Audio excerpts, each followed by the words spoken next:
ప్రారంభించిన నెల రోజుల్లోనే కులగణన పూర్తి చేయాలన్నారు బీసీ సంక్షేమ శాఖ మంత్రి పొన్నం ప్రభాకర్. కులగణనపై హైదరాబాద్ సెక్రటేరియట్లోని తన ఛాంబర్లో కీలక సమావేశం నిర్వహించారు మంత్రి పొన్నం.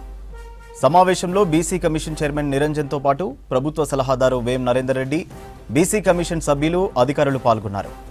కులగణన ఎలా చేయాలి అన్నదానిపై మీటింగ్లో చర్చించారు.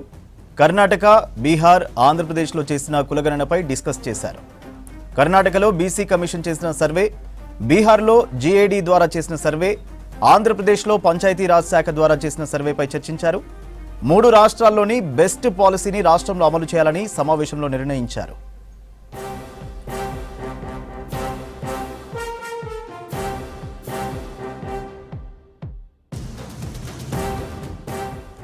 ఎస్సీ వర్గీకరణకు కులగణన సర్వే నివేదిక అవసరం పడుతుందన్నారు పొన్నం.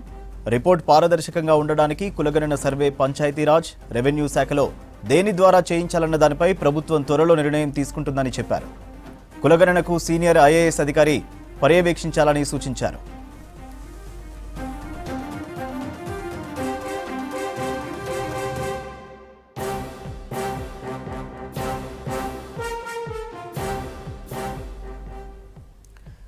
ప్రారంభించిన నెల రోజుల్లోనే కులగణన పూర్తి చేయాలన్నారు బీసీ సంక్షేమ శాఖ మంత్రి పొన్నం ప్రభాకర్. కులగణనపై హైదరాబాద్ సెక్రటేరియట్లోని తన ఛాంబర్లో కీలక సమావేశం నిర్వహించారు మంత్రి పొన్నం. సమావేశంలో బీసీ కమిషన్ చైర్మన్ నిరంజన్తో పాటు ప్రభుత్వ సలహాదారు వేం నరేందర్ రెడ్డి, బీసీ కమిషన్ సభ్యులు, అధికారులు పాల్గొన్నారు. కులగణన ఎలా చేయాలి అన్నదానిపై మీటింగ్లో చర్చించారు. కర్ణాటక, బీహార్, ఆంధ్రప్రదేశ్లో చేసిన కులగణనపై డిస్కస్ చేశారు. కర్ణాటకలో బీసీ కమిషన్ చేసిన సర్వే, బీహార్లో జీఏడీ ద్వారా చేసిన సర్వే, ఆంధ్రప్రదేశ్లో పంచాయతీరాజ్ శాఖ ద్వారా చేసిన సర్వేపై చర్చించారు. 3 రాష్ట్రాల్లోని బెస్ట్ పాలసీని రాష్ట్రంలో అమలు చేయాలని సమావేశంలో నిర్ణయించారు.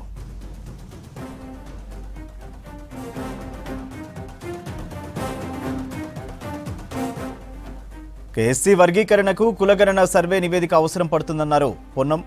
రిపోర్టు పారదర్శకంగా ఉండడానికి కులగణన సర్వే పంచాయతీరాజ్, రెవెన్యూ శాఖలో దేని ద్వారా చేయించాలన్న దానిపై ప్రభుత్వం త్వరలో నిర్ణయం తీసుకుంటుందని చెప్పారు. కులగణనకు సీనియర్ ఐఏఎస్ అధికారి పర్యవేక్షించాలని సూచించారు.